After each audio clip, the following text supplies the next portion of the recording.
Network, a job I started 3 days ago. So I've been coming to Perugia, however, since about 2012. And in that time, many of the ethical issues facing journalists have changed dramatically. And so too have the conversations around what our ethical responsibilities are to our audiences, to each other, and what our relationships look like with those around us, with governments, social media, our sources. Because the truth is, it's a challenging world out there, and many of our colleagues are facing immense pressures for simply doing their jobs. I'm here to launch our international media ethics magazine, Saving the News. Hopefully you've all got a copy. If you haven't, there are copies available outside. And I'm doing so with 3 of my fellow contributors. Before I introduce them to you, I'd like to thank all the other journalists who contributed to the magazine. There are 19 articles from journalists from all over the world, from countries including South Sudan, Mexico, Honduras, the Philippines, Jordan, in countries that are often very, very difficult ethically for journalists to sustain their work. The magazine looks at lots of difficult and different issues related to ethics, including safety, big tech, the role of journalists in Trump's America, and how journalists function under those situations. It also includes my article about how ethical journalism also needs to include better gender representation in news reports and newsrooms as well. So we'll talk about some of those issues further on today. So without further ado, let me introduce my colleagues. To my right, to your left, is Alan Rusbridger, the former editor-in-chief of the Guardian newspaper in the UK. He's now principal of Lady Margaret Hall at Oxford University and chair of the Reuters Institute for the Study of Journalism. He's recently written a book called Breaking News about the future of our profession and the roles and responsibilities of journalism in today's world. To my far left, to your right, James Ball is also a Pulitzer Prize-winning journalist like Alan, and he has worked for organisations including The Washington Post, BuzzFeed and The Guardian. His latest book is Post-Truth, How Bullshit Conquered the World, and that was published in 2017. Next to me, Lina Ejeilat is the co-founder and executive editor of Hibba, an award-winning online magazine based in Jordan. She's also a journalism trainer and former Reuters reporter. So welcome all of you, and thank you. And with apologies for the slight lack of geographical representation on our panel. We would have liked to have had journalists representing countries from further afield. It was slightly difficult. Hopefully next year, if we launch again next year, we can have a more broader geographical representation. Alan, you've written about some of the challenges and ethics and the changes that have taken place in the last few years. Can you talk us through your discussions in your chapter? Yeah. Well, it's such an enormous subject, this, and you could go off in multiple ways. So I'll try and sort of narrow it down to a few ways that I touch on in the introduction to this report. And I think if you deal with the challenges, I think journalists often get into their comfort zone now when they point the finger at big tech, and we can all do that, and God knows they've got enormous challenges, and the ethical challenges about what has happened in the last 12 years and the implications for society and for information and for privacy and for governance. We don't need to labour that point, but I sometimes feel journalists are very comfortable talking about that because it's other people. And similarly, the relationship between what we do as journalists and what the kind of information that now exists in a world of information chaos is a huge challenge, which maybe journalists are slightly less comfortable talking about because that's a harder one to crack. But in the writing of the book that Hannah mentioned, I talk about some of the things that are closer to home. So most of you will know that The Guardian spent about 7 years looking into the criminal behaviour of journalists in the UK, working for Rupert Murdoch, which has now led to hundreds of millions of pounds being paid out to the victims of phone hacking by not only the Murdoch titles but also the Mirror titles, it turns out, and may have been more widespread than that, we don't know. So that was a huge ethical failure of journalism. There's a chapter on the Daily Telegraph, a sort of stalwart British newspaper, as British as cricket and warm beer, thoroughly decent, until a moment when it suddenly wasn't thoroughly decent because the economic pressures bearing down on the industry effectively meant that the commercial department took over the news department and started telling them what not to write and what to write and how to write. And even last week there was a story about the Telegraph doing a deal with Facebook in which the Telegraph would write a series of stories that were nice about tech in exchange for sponsorship from Facebook. So there are enormous ethical issues that, as the economic climate gets worse, are going to bite on journalism and confront us.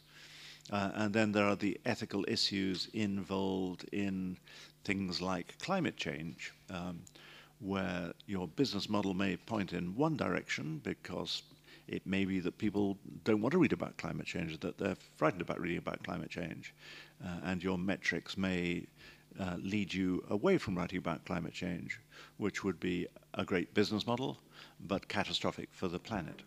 So there are all these, I mean, I've just mentioned 5 or 6 just to get the discussion going, and sometimes I felt we needed a moral philosopher in The Guardian as well as an editor to try and think through some of these issues. But just so that the discussion doesn't get mired in gloom straight away, I think the opportunities here in a world of information chaos, where we know that there are historic low levels of trust, not only in journalism, but in many institutions that look quite robust even a dozen years ago. The opportunities to actually stand out and place ethical behavior as part of the method of journalism and what distinguishes us from the information chaos are considerable. And we might want to discuss about what that looks like and how you earn trust in this world of enormous fluidity and revolution. Thank you, Alan. And I would like to open the floor up to questions towards the end. I'm just going to pull a couple of statistics out from Alan's forward for the piece. The latest 2019 Edelman Trust Barometer said that 34%, we know there's a low trust in social media as a reliable source, and I'm quoting Alan here, reliable source of news, 34% in Europe in the latest 2019 Edelman Trust Barometer. However, that's in social media as a reliable source of news, but it's only 37% in UK media. We will talk about some of the opportunities because this isn't all about doom and gloom. We heard quite a lot there about the platforms. I want to turn to James now because your essay is about this kind of thorny issue of regulation of the platforms. Could you discuss the kind of two sides to that argument? Well, there's a multifaceted number of sides to the argument, but some of those sides to those arguments. So if Alan was working to not labour the point on big tech, I'm afraid I will have to do the exact opposite. I think sort of tech and journalism is one of the most codependent and unhealthy relationships at the moment. It's got everything of a sort of marriage breaking down. We still feel like we need one another, but we really don't like or trust one another. And so you tend to see a real complexity in how journalism and tech interact with each other and how that plays out ethically, commercially, pragmatically. I'm sitting here with a Google lanyard around my neck, and there was a Facebook pre-roll video playing before this. We have a financial relationship with these platforms. We have a reliance on them for audience, and we also quite often feel like they're stealing our lunch. And so where this starts to interplay in terms of tech and journalism is there's a fairly frequent argument that there should be some means of them giving us more revenue, whether that's through sort of new commercial relationships or whether that's through levies and direct taxation. This is an argument that's being floated at sort of very high levels. I think quite often with the either implied or explicit requirement that instead of funding as they do now, where it's at the discretion of the company who they fund, how much, why, for how long, it should either be put through some kind of independent foundations or through direct taxation. This isn't an issue address at length in this particular report, but I actually have some quite serious misgivings on that. I would quite like people to tax the platforms more, sure, that's great, but why tie that explicitly to journalism? And I feel like it's generally we're trying to have the discussion about whether the government or the public should fund journalism and circumvent that tricky question just by saying it's a tech company levy. I don't think that solves the problem. I think that gives us two problems instead of one. We're reliant on the government and more codependent on Facebook or Google in that situation, not less. Where we have seen efforts relating to journalism and tech regulation in Europe this year is Articles 11 and Articles 13. And the principles behind these are essentially, again, looking at getting fair compensation for media and for copyright owners for their work and for their material. Now, I think both of those, in principle, I would imagine most journalists would be in favour of. I hope to say I was too, except for the specifics of these, I think, have become very controversial. You had about 5-6 million signatures on a petition.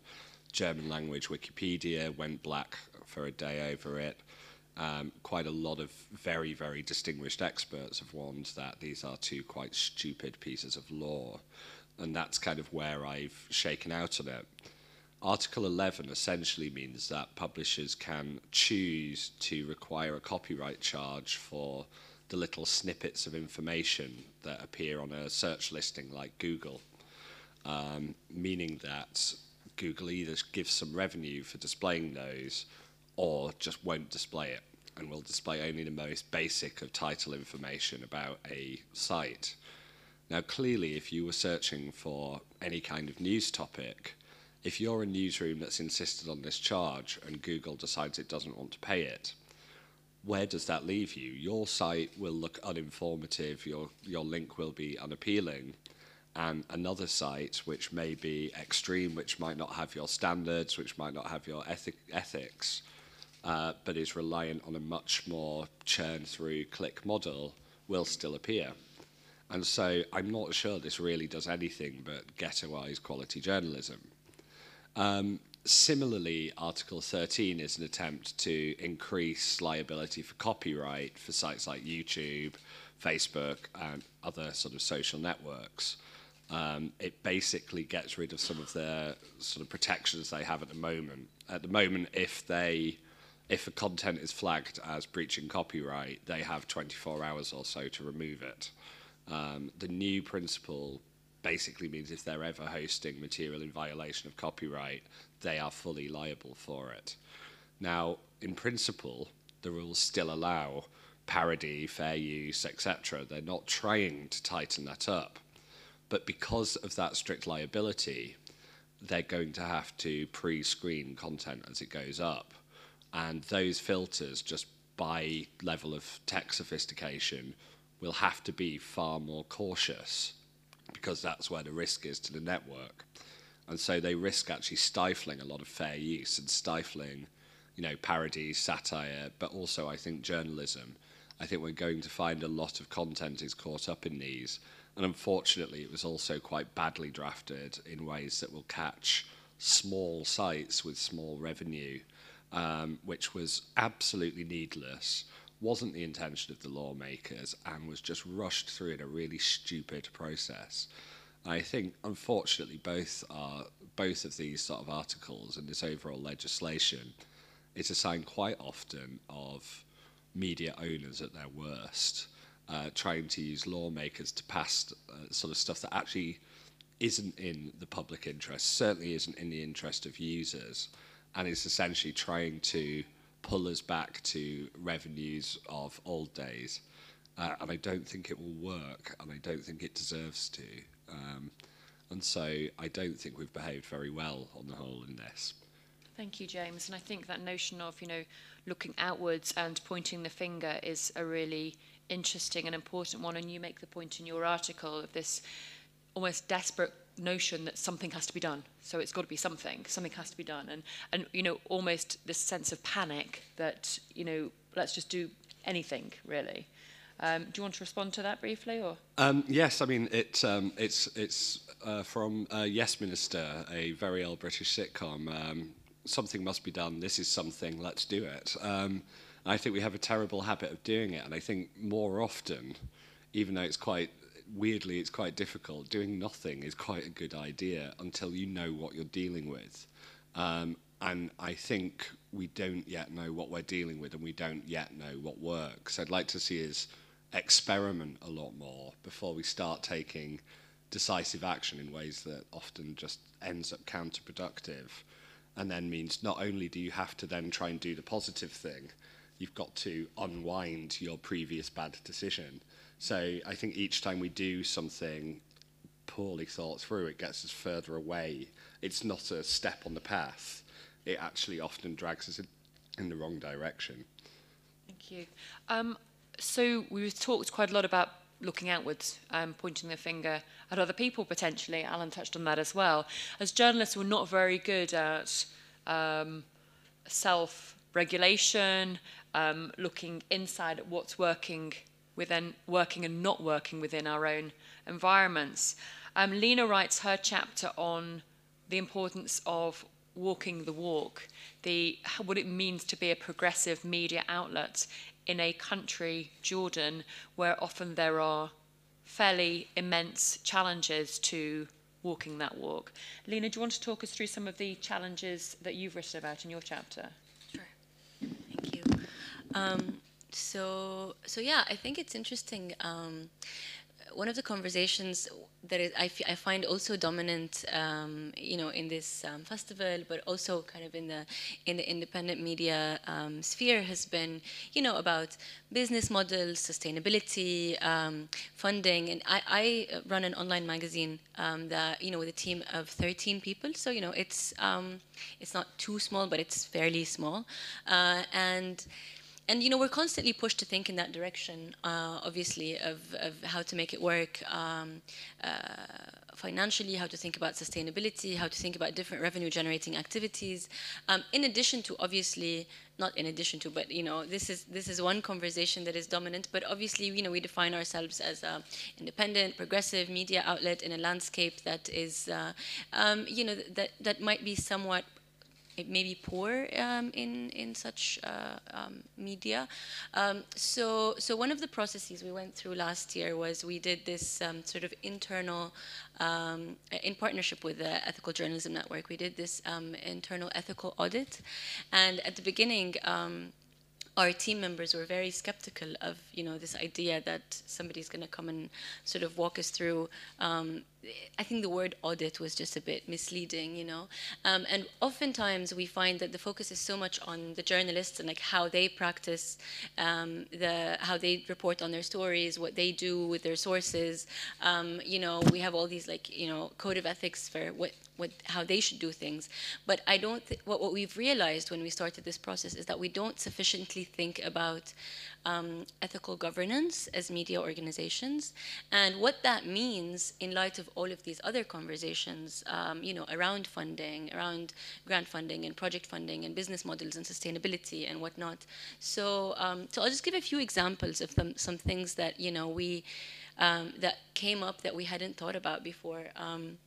One example was that, we were working with a financial consultant and trying to upgrade our systems and improve our processes and whatnot. And he said, and he was a bit surprised that we had long-term contracts with journalists and editors.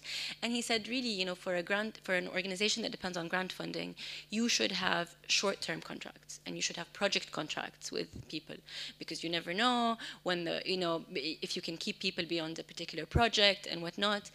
And I have to admit that for a moment there, I was like, okay, this is going to be a difficult conversation we're going to have with our team, but maybe it's necessary. But then, parallel to that, just doing that, having that conversation about ethical governance, there was another light bulb moment where it's like, actually, no, because one of the key things to guarantee first of all, journalists' independence, but also their ability to be critical towards, towards, for example, me as executive editor, towards management, or towards, whatever they think might in any way compromise their work, or maybe just simply be able to voice, critical views of things.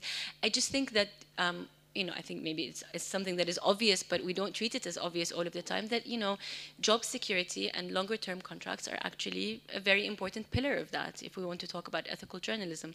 And so we decided to stick to that. And this is something that we had done before. And, you'd kind of take on that responsibility where, okay, you depend primarily on grant funding, but once you hire somebody, it is your responsibility as an organization to make sure that you continue to support their job regardless of what happens.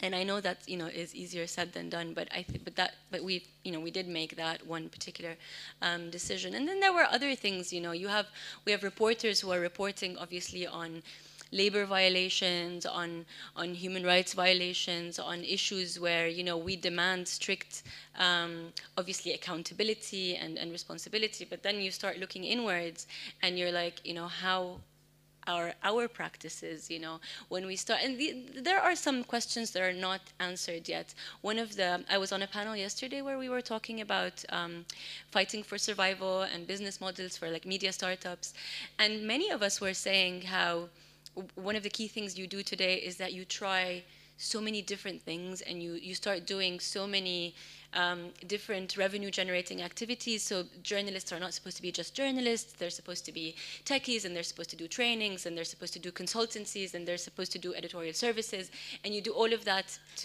for sustainability. And that's all, important and interesting and useful to think about, but I think we also have to pause and think of what does this do for, what does this mean in the context of ethical governance? How does this affect the journalists? How does this affect, their well-being? And what is our responsibility as organizations towards, their mental health, their, not burning out, them being able to continue to do their job and focus on what they should focus on.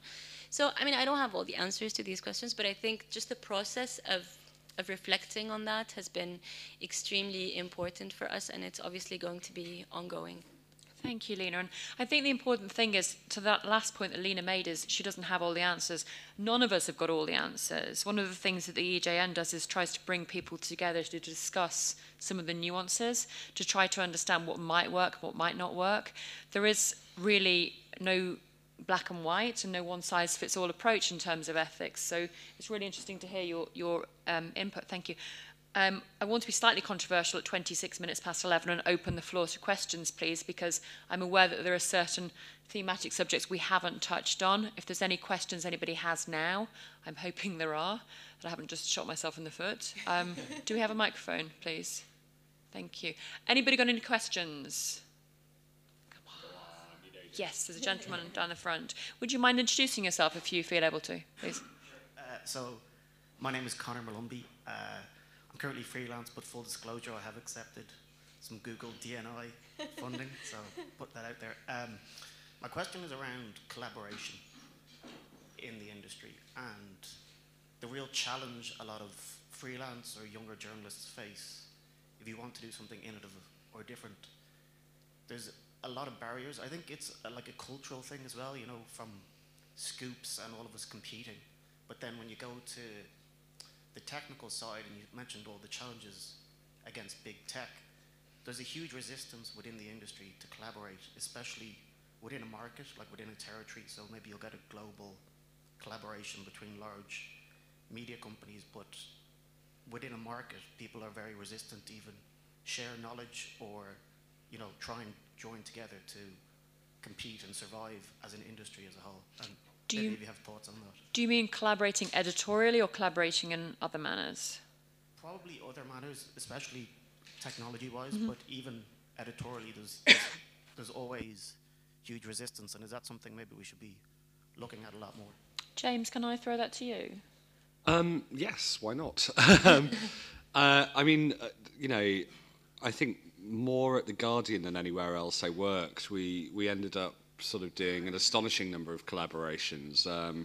I used to work at WikiLeaks, and we had what was for a while a very successful collaboration, which then sort of went in smoke. I think they work better across different territories, and if you're in the same territory, they work better if you're not direct competitors. So I think my impression was The Guardian was always more comfortable working with the BBC than it ever would have been trying to work with the Times or the Telegraph.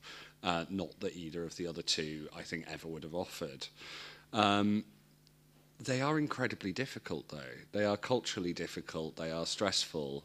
And even when successful, you know, we've at The Guardian, we worked with the New York Times, we worked with the BBC several times, we sort of had some very successful ICIJ collaborations. They are quite stressful. They are quite difficult. They do run against newsroom culture. And I think they're worth the effort for the right stories. I think they're worth the discomfort. But I do think the competitive pressure is also often a healthy one. I think sometimes for some big stories, to get it told to do it right, to sort of make it make sense for your organisation, you do need it to be a scoop. And so I end up in quite a sort of conflicted position where I think sometimes it's absolutely brilliant if we can do it. And I think at the minimum, where you have a culture where you can respect and applaud other places' scoops rather than shoot them down, is the healthy version of competition and not one that we're necessarily at. And I think the example for that one for me was the Edward Snowden story. And in the US, essentially each other publication was picking up the stories, the implications, what does it mean. They were trying to dig deep on other aspects of it. So some of them were trying to profile Snowden. Some were doing, how did this information leak happen and what does it mean? And so places were furious that we'd got the scoop and not them themselves. But the rest of the reporting was very healthy. In the UK, what you essentially had was a lot of front pages about how quickly Alan should be locked up or whether he should be shot instead. Should we let him respond to that? And I thought that was actually pretty toxic. And that's where competition shifts actually to just ill-serving the public. Thank you, James. Alan, do you have comments on that? Yeah, I think the tech point is interesting. There was a period when the BBC was really powering ahead on tech, and they were fantastic. They, you know, at the time they were building the iPlayer and everything else. And I think there is a lesson there for public service broadcasters, which I think God knows we need at the moment, and is really quite a successful model, but always rubs up against the private suppliers of news who feel that they're undermining them. And I think if you get organisations like the BBC who can build stuff for the rest of us and share it, because we've all paid the licence fee once, and I think if that could be true of other organisations as well. I mean, we built some pretty good search metrics and analytics, which it seems pointless for every organisation to be doing that, and if you can find a way of sharing that around. And on the commercial side, I see now sort of quite a lot of partnerships between papers saying, well, let's all get together because we can sell our combined audience of X million much better than we can sell our combined audience of Y million. So I think that there are, I think the thrust of your question is a good one and important. Thank you. Anybody else got any more questions? There's a lady there with her hand up. Yeah. Thanks. Hi, it's Marcela Kunova from journalism.co.uk. I want to push a bit on this question and ask you sort of individually, would you be ready in your news organisation to collaborate with journalists around the world to push against tech platforms to actually step up the protection of journalists who are being attacked, especially in countries like the Philippines or India or Pakistan? So loads been talked about it. They, for example, in the Philippines, Maria Reza, they built this Shark Tank. So they built data on trolls or people who were, threatening journalists. That is nothing new. We all know that alone media cannot solve this problem. We need to push back towards tech companies and we need to collaborate. Are you ready to do anything about it? Lina, do you have a response to that? Yeah, actually, I wanted to say that we're I agree, obviously, that sometimes collaboration can be challenging, but that also sometimes the rewards are quite worthwhile, depending, obviously, on how it's done. I'm part, Heber, our media organization, is part of a regional network of like-minded, smaller, kind of independent media outlets in Jordan, in Egypt, in Palestine, Lebanon, Syria, Tunisia, and in our case, we actually found that there is something very important about collaboration, even though it takes more work and resources from the organization. But actually, it is important in light of the democratic deficit in our regions, and because we are small, and because of the challenges that we face, we find that it actually is very important political support. And so I'm going to segue from that into what you're asking. One of the things we experienced, many of our organizations, was that with Facebook, for example, that we had started using instant articles a few years ago. And then at some point, I think last year, I can't remember when exactly, but suddenly we sort of lost access to instant articles, and we were communicating with Facebook and trying to find out why, but somehow they changed their policy about that. And then we found out that it wasn't just us, it was us and Mada Masr and some of the others in our network. And so this is, I can't say that we actually have done anything about it, but we have thought about how we can. We've reached out individually and separately to Facebook, but we have thought about how we can leverage our collaboration in the network to try to push back a little bit, and I think it obviously makes sense for us to do that collaboratively because we're small, and I don't think Facebook would care about any of us, individually complaining about any of these things. So yeah, no, I in that sense, I agree completely. And I think we should be more strategic about it, and we should think about it more. If I could add, in my previous role at the International News Safety Institute, we convened conversations between our news members, who included organisations like The Guardian, BBC, Al Jazeera, Reuters, with the platforms, with Facebook, with Twitter and with Google, to talk about how, as an industry, we could work better to support journalists who were facing online harassment and vitriol. And that was a really important conversation to have, because nobody's perfect, nobody's doing it perfectly, and I think that the importance is being able to have those candid conversations in a safe space, and the feedback we got from that was really encouraging. It's not going to fix things overnight. Maria Ressa knows. I mean, she collaborates and talks to Facebook all the time, and she's made no secret of that fact as well, that I think you need, people in glass houses can't throw stones, but also you need to be collaborating with people whose opinions you don't always agree with. Otherwise, you just keep on chucking the stones, and inevitably something will happen where you get hurt. Alan, do you have any comments on that?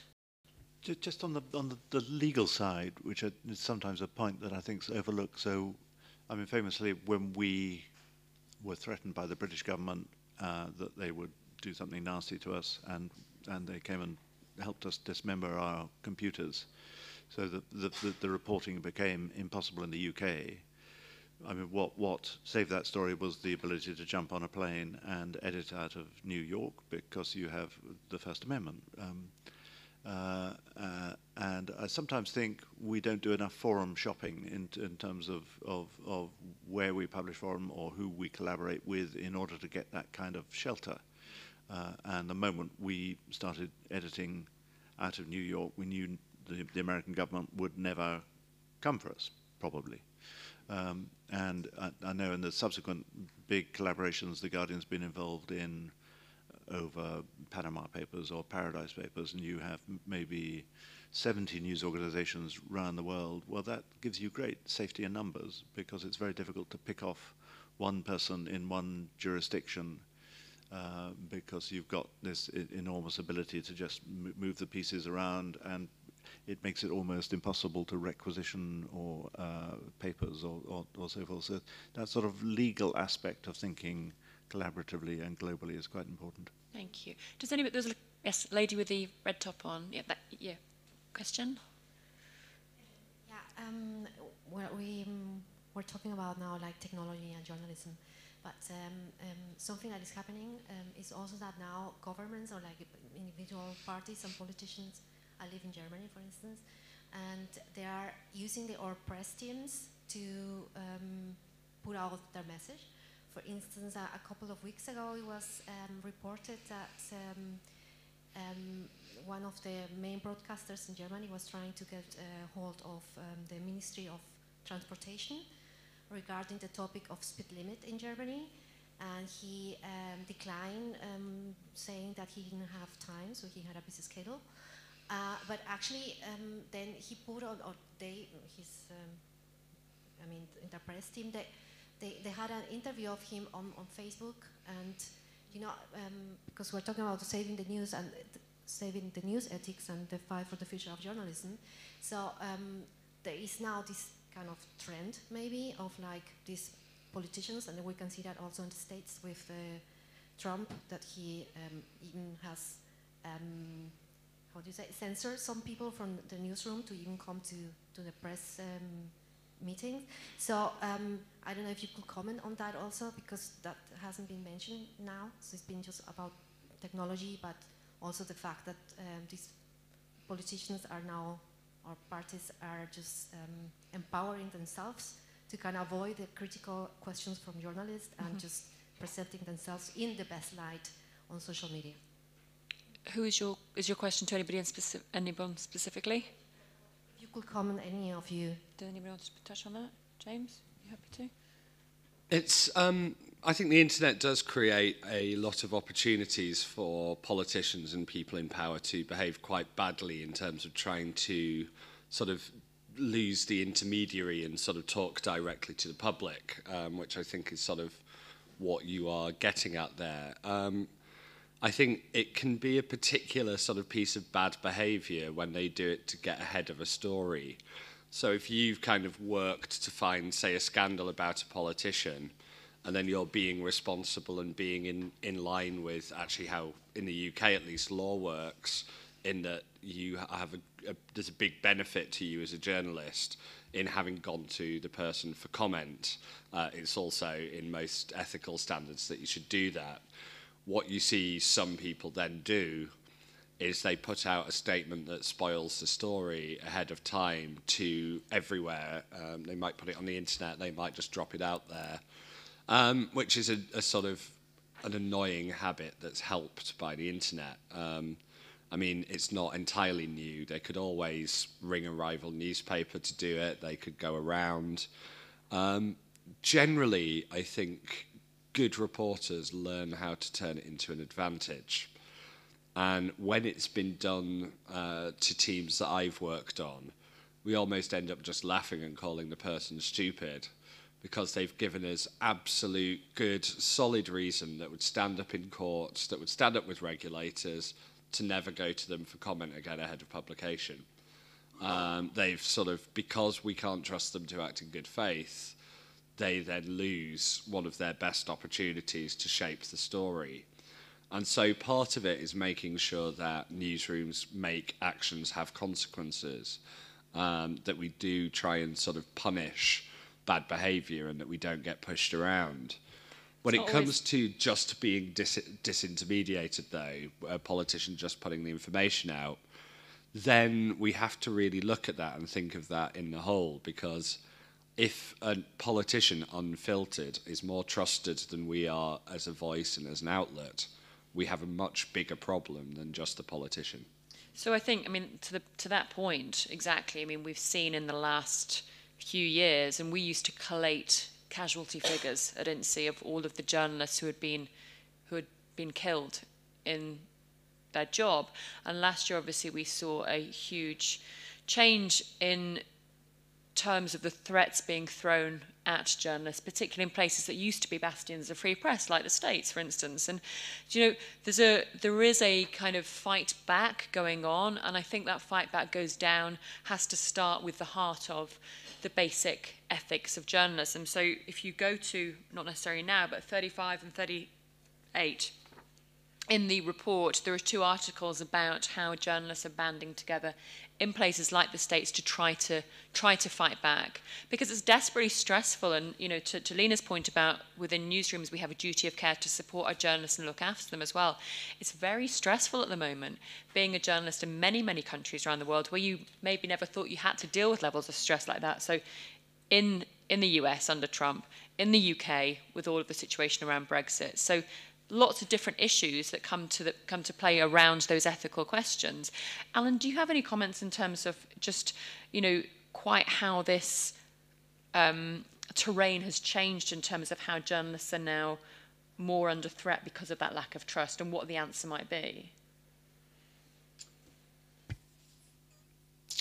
Well, I think that figure that you quoted, that 34% trust in social media, which is fairly abysmal, and the fact that mainstream media is only 3% above that, I mean, that's catastrophic, really. I mean, how did we get there? And there are other pages in those same surveys where 66% of Americans now say they can't tell a good news source from a bad news source.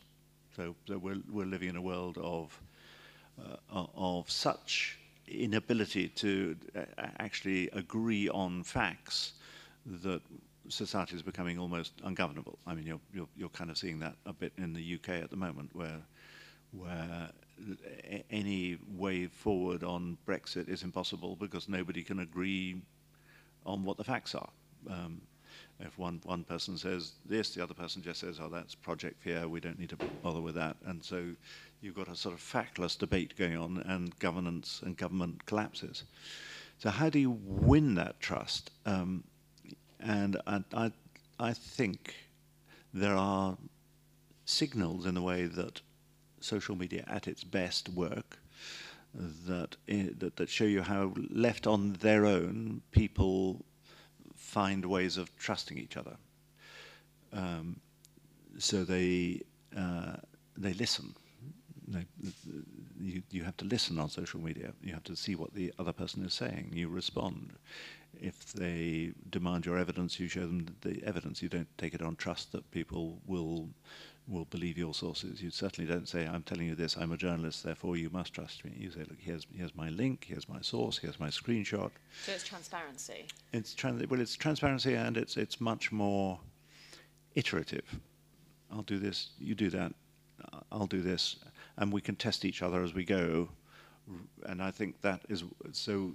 So when I see journalists being so dismissive of social media and saying it's all crap, it's all fake news, you think, well, hold on a minute. Why don't we try and learn about how people behave and how they establish what they want to trust? Thank you. And that's a great point to bring Lina in again, and also to key up the article I wrote about gender.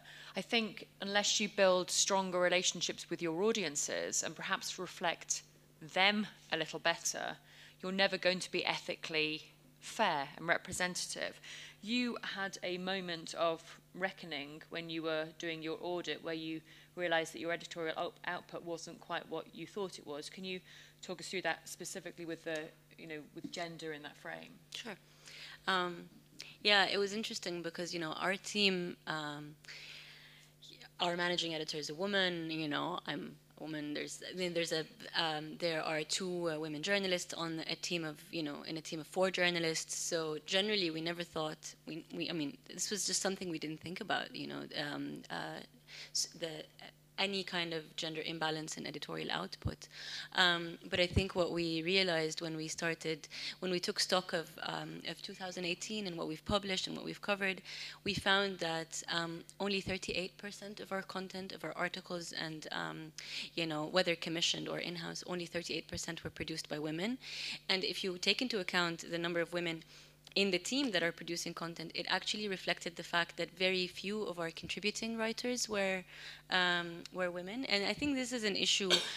I'm not going to speak about a lot of other maybe places, but I see this a lot in Arab media, where commentary and analysis on current affairs, on political, economic issues, you very rarely find women writers. And so this is also one of the things where we've where we've taken on, where we've just become very conscious of the fact that we actually do need to put in more conscious effort about that. And I will just say something, because there's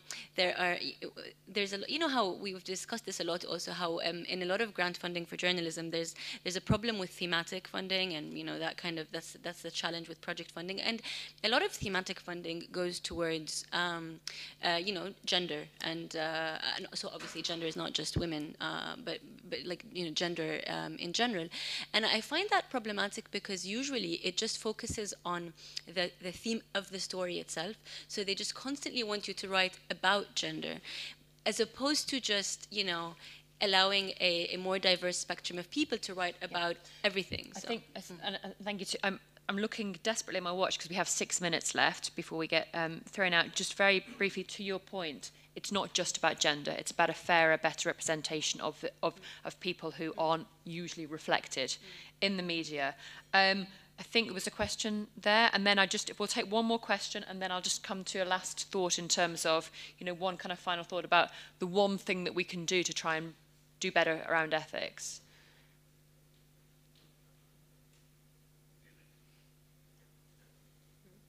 No.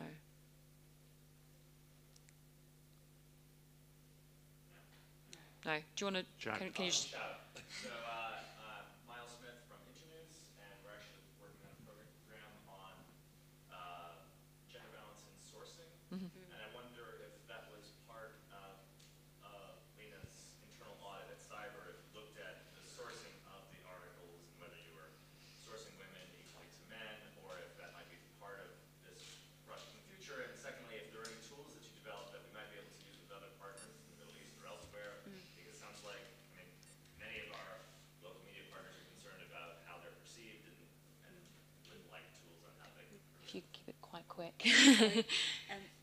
Very quickly, we actually have not looked at balance in sourcing, but this is one of those things where we feel that we're going to build on that sort of annual reflections for the coming year. In terms of tools, I just think that the structure of the ethical audit itself is a very helpful tool, just in terms of questions for organizations to try to answer. We haven't published any of it yet. We haven't shared any of it yet with our audience, but we plan to do parts of that, so I'd be happy to share. And if anybody wants to know more about the ethical audit, we're happy to talk to them as well. If this has been a massively quick race through ethics, which is just, you can't, solve the world's ethical issues in media in 55 minutes. But Alan, can you give us your closing thoughts, please? When I did this chapter on the Telegraph, you speak to all these people who say, yes, it was a moral catastrophe, what was happening, and you say, well, why did you let it happen? And a very human response comes back, which is, well, I have a mortgage, I have a family, I have, what did you want me to do? Same problem at News International. The journalists on the News of the World did not want to go around criminally hacking people's phones in order to get stories. But they were driven to do that, and there was no mechanism inside of transparency to allow them to protest. And I think journalists are very bad at having internal conversations, safe internal conversations in which people can raise their anxieties. And I think one starting place after a conversation like this is to go back to journalistic organizations and think, well, how can we organize ourselves better to have these kind of conversations freely where people can raise their concerns, because you can't just leave it to editors. Thank you, Alan. Lina, I'll go to you next. I feel I've taken up a lot of time and recent comments, but I would just say that that generally there's, this is an ongoing process, and I agree with Alan that we need to have more and more internal conversations, and sometimes these internal conversations might feel like, they take up too much time and energy, and, you just, let's get the work done, but it's good to remind ourselves that these conversations internally are crucial to keep doing what we do well. Thank you. And James? I think a last thought just on sourcing issue. I think a lot of this is incredibly complicated. I've just finished a book on big tech, and I realized quite early in working on it that these sources were overwhelmingly male and overwhelmingly American men. And I sort of started trying to think, well, I do know a lot of really good women in tech. Should I sort of interview and balance it off with that? And I sort of thought, actually, no, because a lot of why we're in this mess is because it was built by a culturally homogenous bunch of white men. So I kept it that way and just as explicitly addressed in the start of the book, you're going to hear from a lot of white men, and that's because there are a lot of white men in this. And is that book badly sourced? Was that the right decision? I don't know. But at least if we're thinking about this stuff, it's a beginning, because it is hard and it is complex. And to that point, I mean, you were transparent about it at the start of what you were writing. And that's really important. I don't think 5 years ago I would have thought that or put it in there. The fact that you acknowledge that. I would point you towards the great panel yesterday that Ross Atkins, Jenny Holm was on from Internews, with regard to amplifying the voices of women experts in media, which was excellent. Just briefly, if you want to know anything more about the Ethical Journalism Network, we do work around guidelines to help journalists fairly and ethically report sensitive subjects. And we've been working in 30 countries around the world to support organisations like Lina's as well on helping them good governance, self-regulation, and collaborating so we can all try and find better ways of responding. Thank you so much for your patience. Please do grab a copy. If you've got any questions, we can have a chat outside. And thank you to the panellists. Thank you.